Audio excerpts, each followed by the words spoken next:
नमस्कार दोस्तों। ओला इलेक्ट्रिक, जिसे फ्यूचर कहा गया, लोगों को लगा ये इंडियन बाजार में क्रांति लाएगा और ऐसा हुआ भी। कंपनी ने रॉकेट की रफ्तार से ग्रोथ की, बड़ा मार्केट कैप्चर कर लिया, लेकिन अचानक सब कुछ बिगड़ने लगा। मार्केट और सेल्स में गिरावट आने लगी। सर्विस सेंटर पर ग्राहकों का तांता देखने को मिलने लगा। ग्राहकों का गुस्सा लगातार सोशल मीडिया पर वायरल होने लगा। ऐसे में आज के इस वीडियो में बताएंगे आपको ओला की शुरुआत, ओला कैब से लेकर ओला इलेक्ट्रिक तक का सफर, ओला का डाउनफॉल कैसे शुरू हुआ, कहां खामियां रहीं जिसकी वजह से भविष्य को लगातार ट्रोलिंग का सामना करना पड़ता है। तमाम बातें आपको इस वीडियो में बताएंगे, लेकिन आगे बढ़ें उससे पहले आपसे गुजारिश है कि हमारे चैनल पर अगर आप नए हैं तो हमारे चैनल को सब्सक्राइब करना ना भूलें। खबरों के पीछे की असल खबर, खबरों का क्या होगा आप पर असर, देखिए news and views with Shafan Ansari. Ola electric के पीछे जो नाम है वो है भाविश अग्रवाल, जिन्होंने इस कंपनी की शुरुआत की। आईआईटी से पास आउट भाविश को माइक्रोसॉफ्ट में अच्छी खासी नौकरी मिल गई थी, लेकिन भाविश कुछ बड़ा करने का इरादा रखा करते थे। 2010 में इसीलिए उन्होंने माइक्रोसॉफ्ट से इस्तीफा दे दिया और एक छोटी सी टूर एंड ट्रेवल कंपनी की शुरुआत कर दी, जिस पर बहुत से लोगों ने एतराज जाहिर किया और कहा कि इतनी अच्छी खासी नौकरी छोड़कर तुम ये क्या कर रहे हो। लेकिन कहानी का असली मोड़ तब आया जब भाविश अपने दोस्तों के साथ बेंगलुरु से बांदीपुर एक रोड ट्रिप पर गए, लेकिन ड्राइवर ने किराए को लेकर बहस करते हुए उन्हें बीच रास्ते में उतारने तक की धमकी दे दी। भाविश ने इस धमकी को और इस पूरे घटनाक्रम को बहुत ज्यादा सीरियस लिया।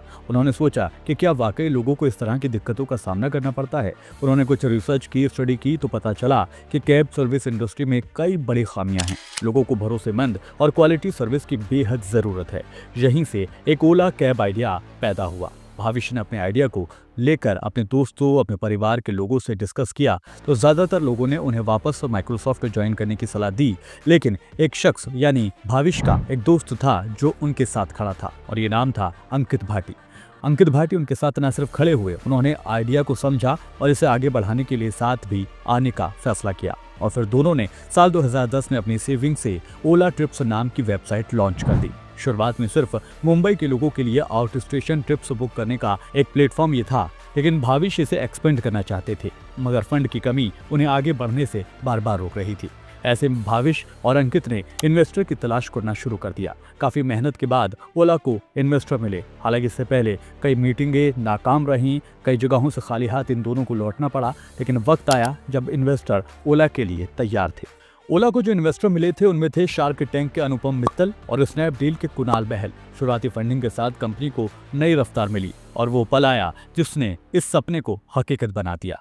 टाइगर ग्लोबल मैट्रिक्स पार्टनर्स और सॉफ्ट बैंक जैसे बड़े इन्वेस्टर ने भी ओला में इंटरेस्ट दिखाया और पैसा लगाने का फैसला कर लिया। पैसे की ताकत और जुनून के कॉम्बिनेशन ने कामयाबी की कहानी लिखना शुरू कर दिया। ऐसा लग रहा था जैसे लोग सालों से इस कैब सर्विस का इंतजार कर रहे थे। लाखों लोगों ने ऐप को डाउनलोड किया और ओला कैब की सस्ती और सुलभ सर्विस का आनंद उठाना शुरू कर दिया। इसमें ड्राइवर्स को अच्छा कमीशन मिलता और कस्टमर को भी अच्छा खासा डिस्काउंट मिल जाता। ओला को इंडिया के 60% कैब मार्केट का किंग बनते देर न लगी। भाविश का नाम हर जगह सुर्खियों में था। बिजनेस बढ़ा तो उन्होंने टैक्सी फॉर श्योर, फूड पांडा और कई ऐसी कंपनियों को एक्वायर कर लिया और देखते देखते ओला 250 से ज्यादा भारतीय शहरों में ही नहीं बल्कि ऑस्ट्रेलिया, न्यूजीलैंड, यूके तक पहुंच चुकी थी। मगर 2020 में कोरोना पैंडेमिक ने मानो ओला के पहियों को बुरी तरह से पंचर कर दिया। एक कंपनी जो अरबों में खिल रही थी वो अपने कर्ज में डूबने लगी। रिवेन्यू 95% तक गिर गया। हजारों एम्प्लॉयज को नौकरी से हाथ धोना पड़ गया और नई कंपनीज का एक्वाइजिशन भी बुरी तरह से फेल रहा। और इस मुश्किल वक्त में भाविश ने हिम्मत नहीं आ रही और काफी जोर लगाया, काफी विचार किया और एक नया आइडिया अब उनके पास था। उन्होंने 2017 में ओला इलेक्ट्रिक मोबिलिटी के नाम से एक ईवी कंपनी की बुनियाद रखी। 2019 में ये कंपनी रतन टाटा और सॉफ्ट बैंक की फंडिंग से यूनिकॉर्न बन गई। इसका वैल्यूएशन $1 बिलियन से भी ज्यादा था। ओला कैब्स की लड़खड़ाती हालत को देखकर भाविश अग्रवाल ने यह तय कर लिया कि अब उन्हें अपने गेम को बदलना होगा। उन्होंने एक ऐसा फैसला लिया जिससे उनकी कहानी को नई दिशा दी। एमएसड्रेम की एक इलेक्ट्रिक कंपनी जो कि स्कूटर बनाया करती थी, इटर्गो को एक्वायर कर लिया भाविश ने। भाविश ने यह समझ लिया था कि दुनिया को फ्यूचर इलेक्ट्रिक व्हीकल्स में ही दिखता है। इसीलिए भाविश ने ईवी सेगमेंट पर फोकस करना शुरू कर दिया। 2020 में तमिलनाडु सरकार के साथ एक ऐतिहासिक डील भी हुई। कृष्णागिरी में 500 एकड़ में दुनिया का सबसे बड़ा टू व्हीलर फैक्ट्री बनाने का ऐलान कर दिया गया और असली धमाका उस वक्त हुआ जब भाविश ने अपने अगले कदम का ऐलान कर दिया। उन्होंने कहा कि 2021 में ओला इलेक्ट्रिक स्कूटर लॉन्च होने वाला है। ये ऐलान सिर्फ एक प्रोडक्ट का वादा नहीं था, बल्कि एक नए युग की शुरुआत का इशारा था। एक ऐसा स्कूटर जो पेट्रोल के झंझट से मुक्ति दिलाएगा और आपके पैसे बचाएगा। इस सपने ने लोगों के दिलों को सीधे तौर पर छू लिया। नतीजा, सिर्फ पहले महीने में 5 लाख स्कूटर्स की बुकिंग हो गई। लेकिन ये 5 लाख का आंकड़ा क्या वाकई हैरानी की बात थी? क्योंकि ओला के पास पहले से ही कैब बुकिंग का विशाल डाटा था। लाखों करोड़ों लोग ओला ऐप के जरिए उनके साथ जुड़े थे।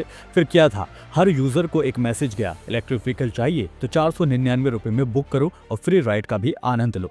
यहाँ तक कि जो लोग सिर्फ जानने के लिए क्लिक करते, वो भी बुकिंग में शामिल हो गए।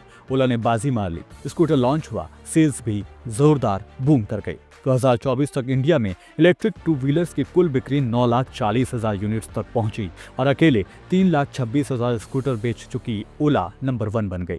कुल मार्केट का लगभग 35% ये केवल स्कूटर्स तक सीमित नहीं रहा। ओला ने घोषणा ये कर दी कि जल्दी ही उनकी इलेक्ट्रिक सुपर बाइक भी सड़कों पर नजर आएंगी और देखते देखते ओला अब कामयाब हो गया।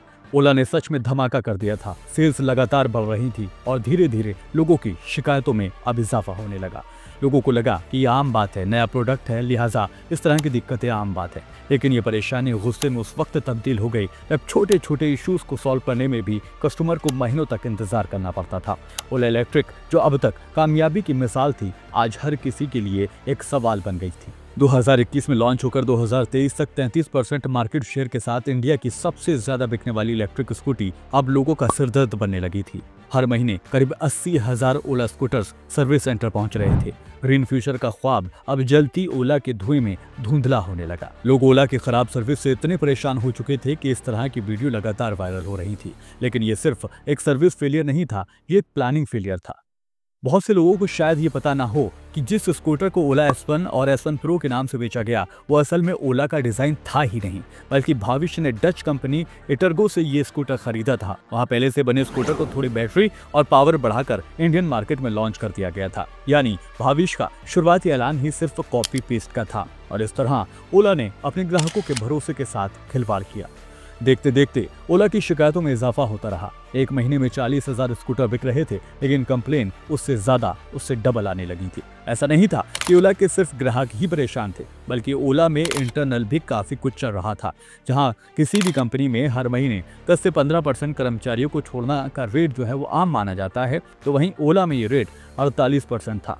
कंपनी पर काम के बढ़ते प्रेशर को ओला के एम्प्लॉयज संभाल नहीं पा रहे थे। दूसरी तरफ लोगों की शिकायतें बढ़ती जा रही थी। यह परेशानी तब और ज्यादा हाईलाइट हुई जब ओला के खिलाफ 10,600 से ज्यादा शिकायतें सेंट्रल कंज्यूमर प्रोटेक्शन अथॉरिटी यानी CPPA के पास पहुंची। CPPA ने फौरन ओला को कारण बताओ नोटिस जारी कर दिया और पूछा कि लोग परेशान हैं, आप क्या कर रहे हैं। ऐसे में ओला का जवाब आया कि हमने 99% शिकायतों को 15 दिनों में हल कर दिया। जैसे ही ये खबर आई, ओला का शेयर फिर से बूम करने लगा। लेकिन यहाँ कहानी और पेचीदा हो गई। CPPA ने सीधा दूसरा सवाल किया कि सालों से हजारों शिकायतें पेंडिंग हैं, तो आपने 99% मामले 15 दिन में कैसे निपटा के चमत्कार कर दिया। अब CPPA ने यह फैसला किया कि वो खुद ग्राहकों से संपर्क करके हकीकत की जांच करेगी। ये बात सभी जानते हैं कि भारत में इलेक्ट्रिक व्हीकल्स EV को सरकार भारी सब्सिडी देती है ताकि EV सस्ती हो और लोग इन्हें ज्यादा खरीदें। लेकिन सरकार की एक शर्त होती है कि ग्राहकों को किसी भी तरह की परेशानी नहीं होनी चाहिए। अगर ये साबित हो गया कि ओला अपने ग्राहकों की समस्याओं का समाधान नहीं कर पा रहा है, तो जाहिर तौर पर सरकार ओला को दी जाने वाली सब्सिडी को बंद कर देगी। और सब्सिडी बंद होने का मतलब है स्कूटर का दाम बढ़ना, और स्कूटर का दाम बढ़ने का मतलब है सेल्स का कम होना। तमाम कोशिशों के बावजूद ओला बेहतर सर्विस देने में नाकाम रहा। ऐसे में बाजार में बजाज चेतक लॉन्च कर दिया गया। बजाज बेहतर सर्विस, बेहतर लुक और फ्यूचर के साथ इंडियन बाजार पर छा गया। नवंबर 2024 में ओला ने 29,191 स्कूटर बेचे, जबकि बजाज ने 26,163 स्कूटर बेचे। लेकिन दिसंबर आते आते 2024 के पहले पखवाड़े में बजाज चेतक ने ओला को पीछे छोड़ दिया। इस दौरान बजाज चेतक ने 9,513 यूनिट बेची, जबकि ओला ने सिर्फ 6,300 यूनिट ही बेची। बाकी कंपनियों के ईवी बिकने से ओला के अब फ्यूचर पर खतरा मंडराने लगा है। भले ही ओला 1,000 सर्विस सेंटर खोलने की बात कहे, हेटिंग इशू को सॉल्व करने की बात कहे, तमाम वो दावे करे, लेकिन एक कड़वा सच ये है कि ओला इस वक्त अपनी गुडविल को बुरी तरह से खराब कर चुका है। लोग खुले तौर पर ओला और भाविश को ट्रोल करते नजर आते हैं। इस तरह के मीम भी देखने को लगातार मिलते हैं। ऐसे में क्या ओला बाउंस बैक कर पाएगा? आपको क्या लगता है? कमेंट के जरिए हमें जरूर बताएं। फिलहाल मेरे साथ इस वीडियो में इतना ही। दीजिए इजाजत, फिर होगी मुलाकात। नमस्कार।